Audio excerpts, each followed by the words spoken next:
오늘 본문 말씀은 지금 저와 여러분이 함께 읽은 열왕기하 5장 1절에서 3절입니다. 여기는 나아만의 이야기, 나아만 장군의 이야기가 나오고 있습니다.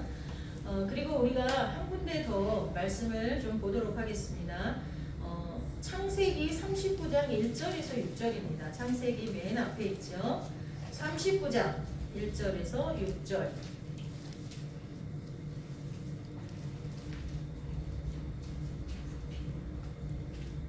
제가 좀 읽어드리도록 하겠습니다. 요셉이 이끌려 애굽에 내려가매 바로의 신하 친위대장 애굽 사람 보디발이 그를 그리로 데려간 이스마엘 사람의 손에서 요셉을 산이라. 여호와께서 요셉과 함께 하심으로 그가 형통한 자가 되어 그의 주인 애굽 사람의 집에 있으니 그의 주인이 여호와께서 그와 함께 하심을 보며 또 여호와께서 그의 범사에 형통하게 하심을 보았더라. 요셉이 그의 주인에게 은혜를 입어 섬김에 그가 요셉을 가정 총무로 삼고 자기의 소유를 다 그의 손에 위탁하니 그가 요셉에게 자기의 집과 그의 모든 소유물을 주관하게 한 때부터 여호와께서 요셉을 위하여 그 애굽 사람의 집에 복을 내리심으로 여호와의 복이 그의 집과 밭에 있는 모든 소유에 미친지라. 주인이 그의 소유를 다 요셉의 손에 위탁하고 자기가 먹는 음식 외에는 간섭하지 아니하였더라. 요셉은 용모가 빼어나고 아름다웠더라. 아멘. 그 뒤에 보면 19절부터 한번 읽겠습니다. 그의 주인이 자기 아내가 자기에게 이르기를 당신의 종이 내게 이같이 행하였다 하는 말을 듣고 심히 노한지라. 이에 요셉의 주인이 그를 잡아 옥에 가두니 그 옥은 왕의 죄수를 가두는 곳이었더라. 요셉이 옥에 갇혔으나 여호와께서 요셉과 함께 하시고 그에게 인자를 더하사 간수장에게 은혜를 받게 하심에 간수장이 옥중 죄수를 다 요셉의 손에 맡김으로 그 재반 사물을 요셉이 처리하고 간수장은 그의 손에 맡긴 것을 무엇이든지 살펴보지 아니하였으니 이는 여호와께서 요셉과 함께 하심이라. 여호와께서 그를 범사에 형통하게 하셨더라. 아멘. 오늘 제목을 한번 따라해 보겠습니다. 삶으로 하나님을 전하는 사람들. 삶으로 하나님을 전하는 사람들. 예, 삶으로 하나님을 전하는 사람들에 대해서 말씀을 전하고자 합니다.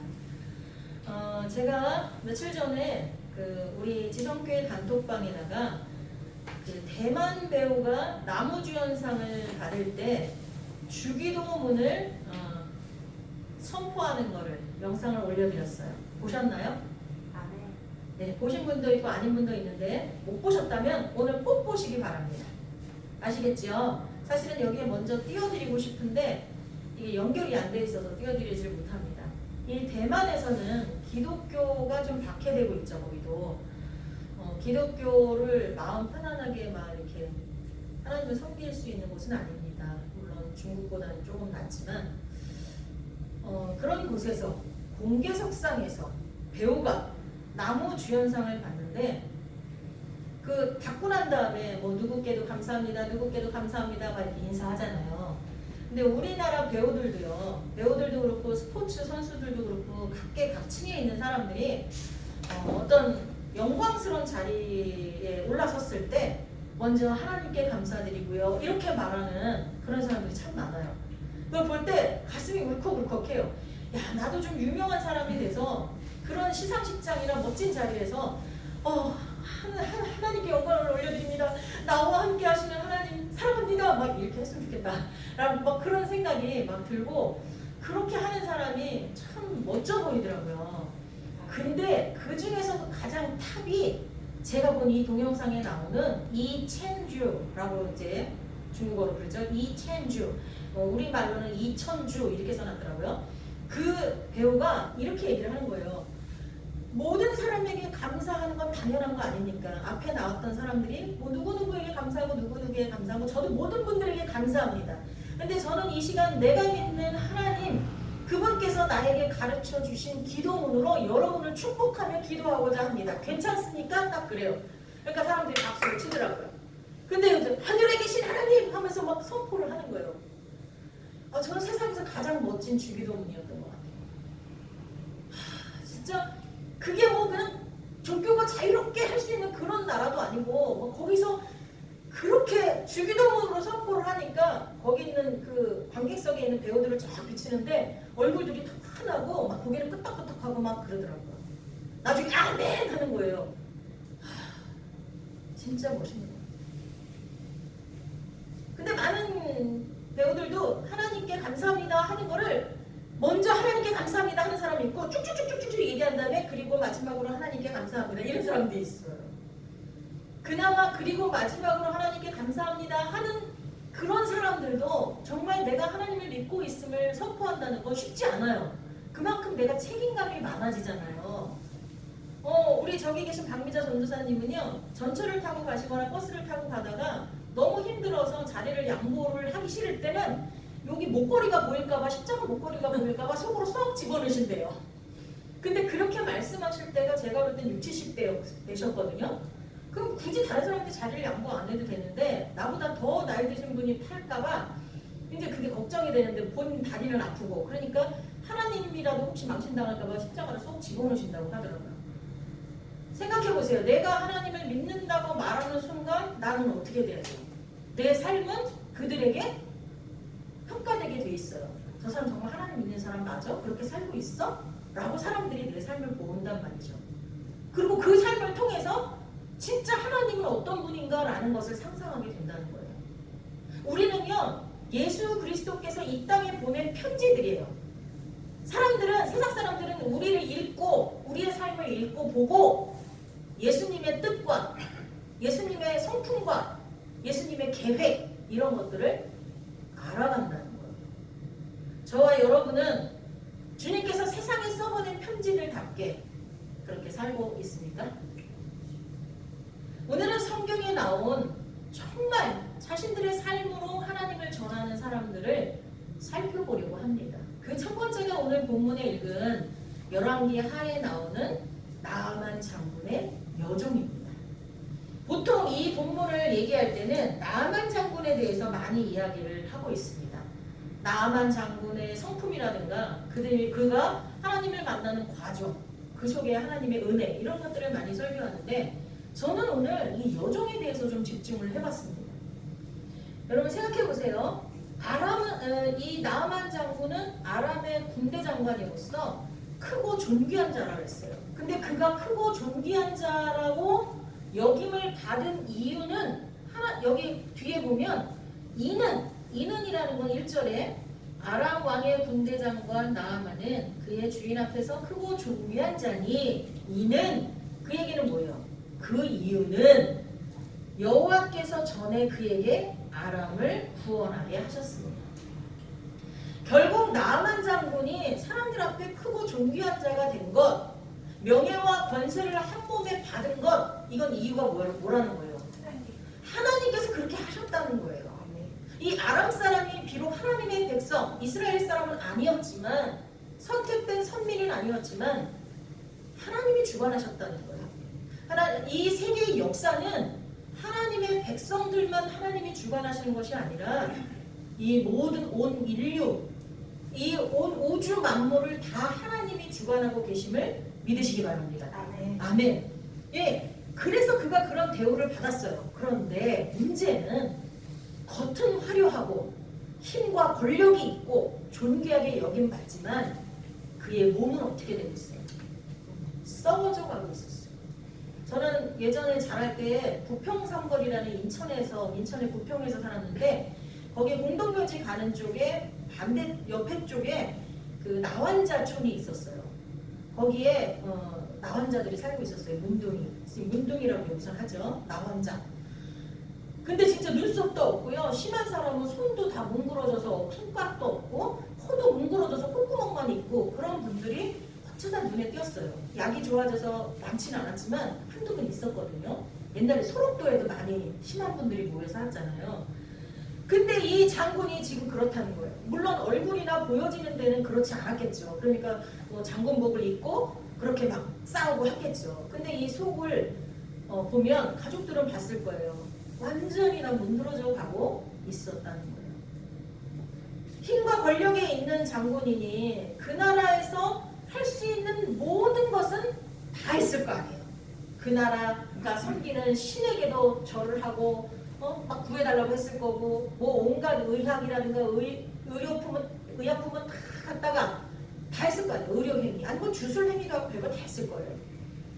그래도 나아만은 고침을 받지 못했습니다. 이때 나아만의 아내의 종이 있었어요. 여종, 어린 여종이 있었는데 그 여종이 누구냐면 자기가 이스라엘을 치러 가서 이스라엘에서 잡아온 사람이에요. 그러니까 이 여종의 입장에서 나아만이나 나아만의 아내는 어떤 사람이에요? 원수예요, 원수. 이 여종만 잡혀온 거 보면 가족들은 다 죽었을 확률이 높잖아요. 그렇죠? 뭐 안 죽었다고 쳐도 나를 잡아왔으니까 이 여종의 입장에서 나아만이나 그 나아만의 아내는 원수예요, 원수. 그런데 이 여종이 어떻게 합니까? 이 가정에 어려움이 있다는 걸 알았어요. 이 가정의 주인인 나아만이 문둥병을 앓고 있다는 걸 알았어요. 그랬을 때 저와 여러분의 입장이라면 어떻겠어요? 저 쌤통이다. 더 문드러져서 죽어버려라. 뭐 이랬을 수도 있을 거예요. 더 고통스러워해라. 이랬을 수도 있을 거예요. 그런데 이 여종은 하나님의 사람이었어요. 그 생명을 귀하게 여겼어요. 하나님이 베푸시는 긍휼의 모습을 닮았어요. 그 여종의 마음에는 나아만을 긍휼히 여기는 마음이 있었어요. 그래서 이 나아만의 아내에게 얘기했겠죠. 우리 주인이 내 나라에 엘리사라는 선지자 앞에 가면 저 병이 나을 것 같은데 아니 나을 것입니다. 그리고 얘기를 했어요. 근데 그 부인이 남편에게 그 얘기를 또 전하죠. 그리고 그 남편은 그 얘기를 듣고 왕에게 가서 또 전하죠. 근데 이 왕은 그 얘기를 듣고 또 어떻게 해요? 그 이스라엘 왕에게 보내면서 물건을 바리바리 싸가지고 선물을 싸서 보내죠. 자, 생각해보세요. 이와 같은 기적 같은 일이 벌어지는 이유가 뭘까요? 물론 첫째는 하나님이 함께 하시는 거죠, 지금. 근데 하나님이 지금 누구를 통해서 일하고 계시는 거예요? 여종을 통해서 일하고 계시고, 그 다음 나아만의 아내, 나아만, 그리고 그 아람 왕을 통해서 다 사람들을 통해서 일하시잖아요. 근데 생각해보세요. 나아만의 아내가 여종의 말을 듣고 남편에게 전달할 수 있었던 이유가 뭘까요? 여종을 신뢰했기 때문이죠. 내가 신뢰할 수 없는 사람의 말을 듣겠습니까? 그것도 동등한 계급, 동등한 위치라고 해도 내가 신뢰하지 못하는 사람의 말은 듣지 않습니다, 우리는. 안 그렇습니까? 근데 이거는 내가 잡아온 노예예요, 노예. 그 노예, 그것도 남자 노예가 아니라 그 당시에는 여자는 뭐예요? 머릿속 셀 때조차 들어가지 않는 시대잖아요. 그 하찮은 여종의 말을 이 아내가 듣고 자기 남편에게 이야기할 수 있었다는 건 여종의 삶이 어땠다는 것을 보여주는 거예요. 여종의 삶이 정말로 거룩하고 정말로 경건하고 정말로 정직하고 종이지만 너무나 괜찮았다는 거죠. 그리고 또 그 얘기를 나아만이 듣고 그렇게 했다는 것도 나아만이 자기가 비록 잡아온 적국의 노예지만 자기 아내한테 하는 행동이나 평상시에 그 여종이 하는 행동이 갸륵했다는 거예요. 그래서 결국은 나아만이 엘리사에게 가게 되고 저와 여러분이 알듯이 나아만은 고침을 받았잖아요. 그 과정에 엘리사를 사용하기도 하고 또 다른 종들을 사용해서 이 나아만이 화가 나가지고 돌아오려고 할 때 아니 더 큰 거를 선지자가 하라고 했으면 안 했겠습니까? 이 작은 걸 하라는데 왜 안 합니까? 할 때 이 나아만은 그 말을 듣고 또 요단강에 몸을 7번 잠그면서 자기를 낮춰서 낫게 되잖아요. 자, 여러분 오늘은 여종의 입장에서만 생각해 봅시다. 여종의 행동이 얼마나 그 주인들을 감동시켰으면 여종의 말을 듣고 다른 나라까지 갈 수 있었겠습니까? 우리는 그런 정도의 역할을 해야 된다고 믿습니다. 그리고 또 여종은 자기의 원수인데도 그 원수의 생명을 긍휼히 여기고 불쌍히 여기는 마음이 있었어요. 우리는 이 땅에 살아가면서 나를 아주 괴롭히는 사람이라 할지라도 그 영혼을 불쌍히 볼 수 있는 그런 사랑을 가져야 될 줄 믿습니다.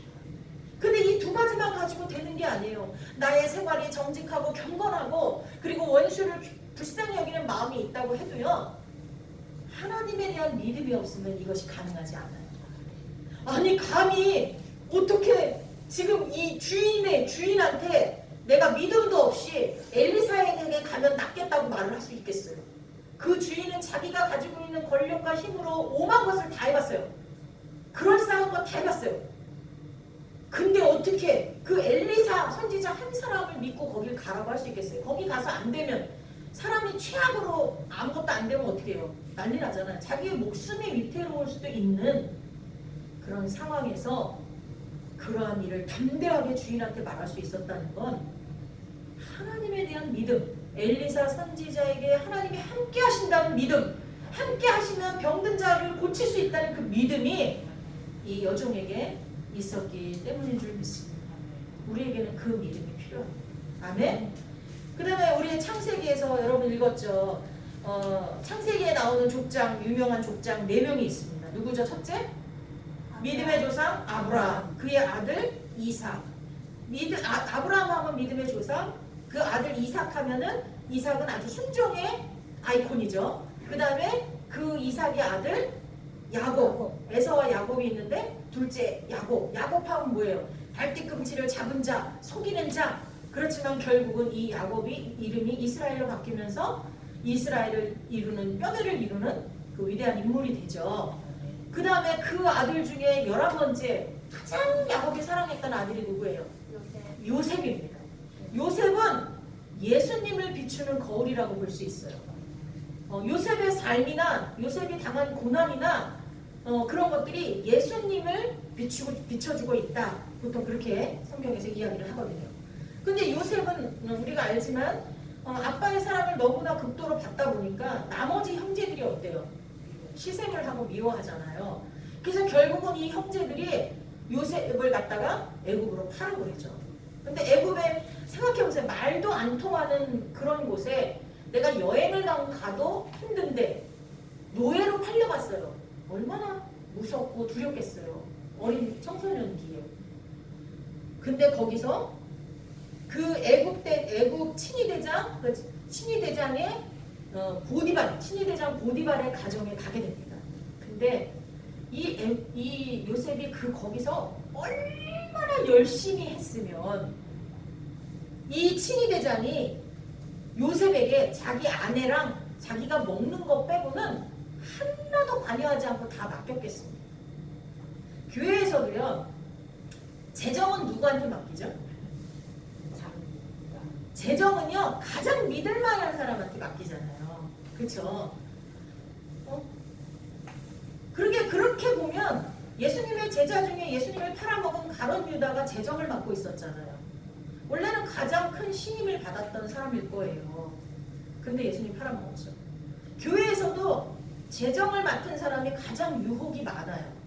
왜냐하면 누가 얼마를 헌금하는지 다 알아요. 그래서 내가 맘만 먹으면 헌금을 많이 하는 사람한테 가서 줄 서가지고 아부할 수도 있어요. 나의 입속을 챙기는 데 사용할 수도 있어요.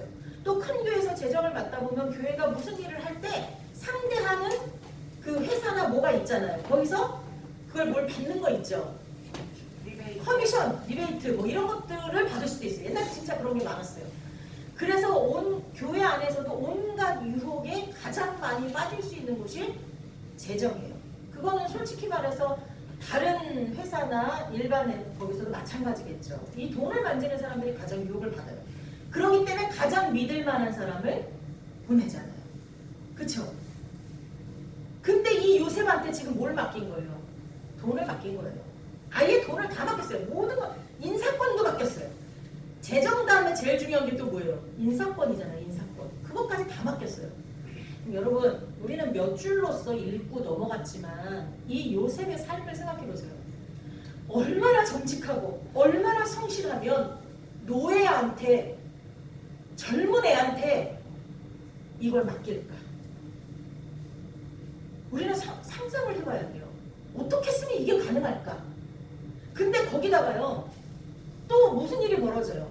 이렇게 성실하고 이렇게 멋진 요셉이 또 유혹에 빠지잖아요. 너무나 또 잘생기고 너무나 성실하니까 그 집의 아내가 이게 젊은 이 청년하고 좀 사귀어보고 싶어서 유혹을 하잖아요. 근데 그것도 요셉은 어떻게 하냐면요. 하나님이 보시기 때문에 나는 범죄할 수 없다 그래요. 그래서 뿌리치고 나오는데 누명을 쓰죠. 그때 사실은요. 이 시대에요. 노예잖아요. 아무리 많은 걸 맡았다고 해도 노예면 그런 일이 벌어지면 얘는 그 자리에서 어떻게 해요? 즉결 사형일 수 있어요. 근데 어디에다가 얘를 가둬요? 감옥에다 가두는데 일반 노예들이 갇히는 감옥에 가도 될 판인데 어디에다 가둬요? 왕의 신하들이 갇히는 감옥에 가뒀어요. 지금으로 말하면 전직 대통령들이 가는 고급스러운 감옥에 갇힌 거예요. 근데 거기에 갇혔는데 거기서도 어떻게 돼요? 이 간수장이가 이 요셉을 귀하게 보죠. 그래서 결국은 모든 걸 다 맡기잖아요. 생각해보세요. 내가 죄인인데 나한테 열쇠도 맡기고 다 맡기고 그러면 나 도망갈 수 있잖아요. 그리고 거기에 내려오는 모든 물건이라든가 그런 품목들을 내가 이렇게 입마에 포켓할 수도 있잖아요. 근데 얼마나 요셉을 신뢰했으면 허다못해 죄인으로 감옥에 갇힌 자인데 얼마나 신뢰했으면 모든 것을 맡기고 간섭하지 않았다라고 했겠습니까? 그것뿐입니까? 이들이 이렇게 할 수 있었던 건 요셉의 그 삶이 하나님을 드러내는 삶이었기도 했지만 하나님이 그와 함께 하셔서 자기들한테까지 복이 오고 있다는 것을 느꼈기 때문이에요. 하나님이 요셉을 복 주니까 그 복이 자기들한테까지 오는 거예요. 그거를 느끼니까 요셉을 안 쓸 수가 없죠.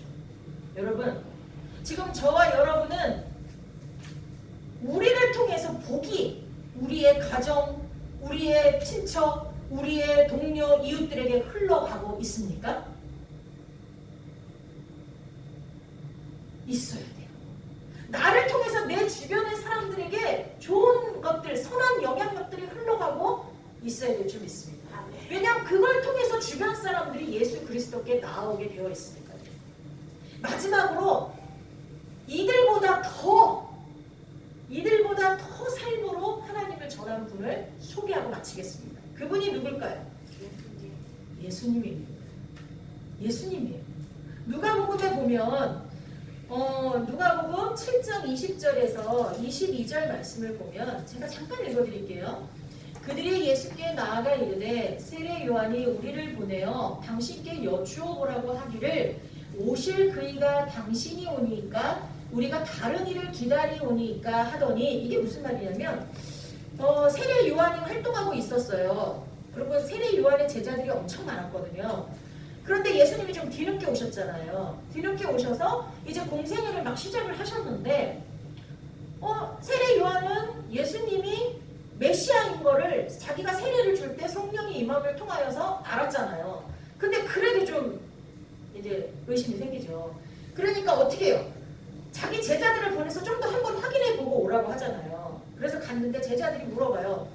정말 이 메시아가 당신이 맞습니까? 라고 물어봐요. 그러니까 예수님이 그때 뭘 하고 계셨냐면요. 예수께서 21절 마침 그때 예수께서 질병과 고통과 및 앞귀 들린 자를 많이 고치시며 또 많은 맹인을 보게 하신지라.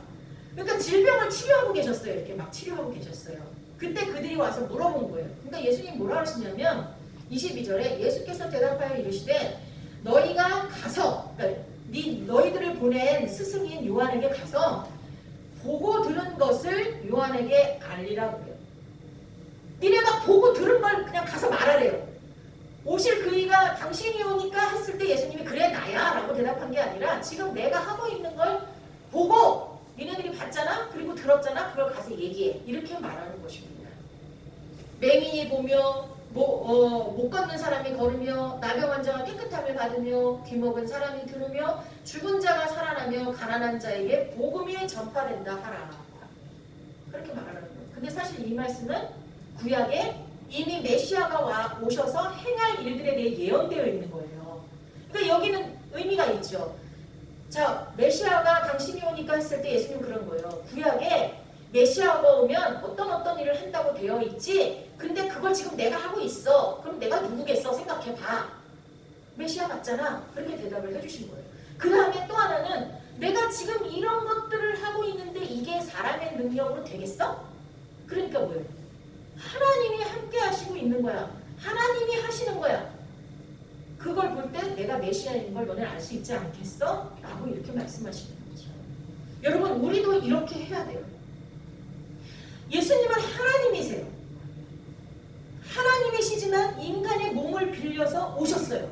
그래서 그분은 모든 당신의 삶 속에서 인간으로서 사는 동안 그 삶을 통해서 하나님을 선포하신 줄 믿습니다. 성도 여러분, 우리가 그래야 돼요. 입으로도 복음을 계속 전하고 가르쳐야 되지만 나의 삶이 예수님을 전하는 삶이 돼야 돼요. 저 있잖아요. 참을 때도요.